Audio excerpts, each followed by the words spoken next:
At this point, we're going to be putting your lens implant in. You might feel a little pressure as this goes in, okay?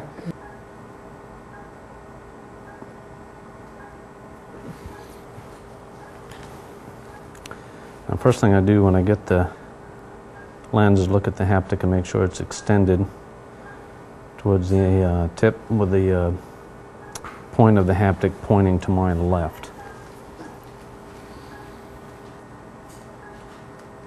I use 0.12s for counter traction, but I want to get that cartridge tip in basically as far as I can to at least the center of the capsule rexus, if not a little farther. With the cornea.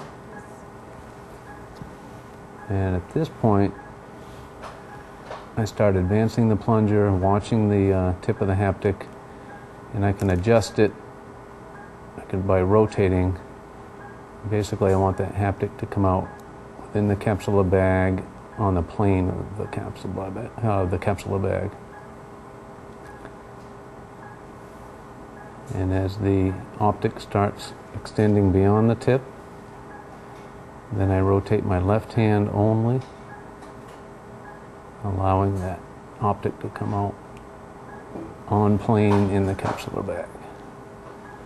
And you see it takes its time coming out, opening up. I just kind of relax for a second, let that open up. And I want the tip of that plunger on top of the optic with the bevel pointing to my left, and I retract the plunger. Once it gets past the optic, you'll see the haptic kick over to my right, as it just did.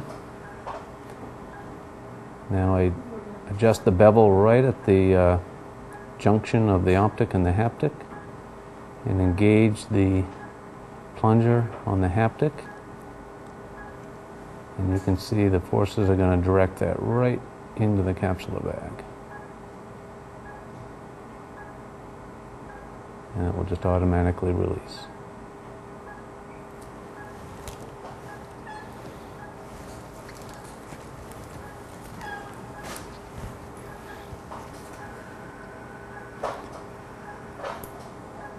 Now I simply remove viscoelastic. And I like to go anterior and posterior to the optic.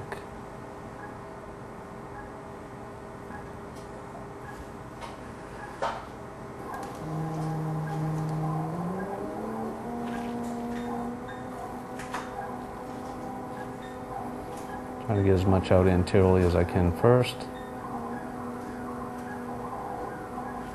That allows me to visualize what might be behind the optic. And I use my left IA tip to push the optic away, engage the edge with my right hand, and then hold it again with my left. My aspiration is my right hand, and I can just go in behind, remove what I see, and then just release. And then just get any remaining viscoelastic. And we're done.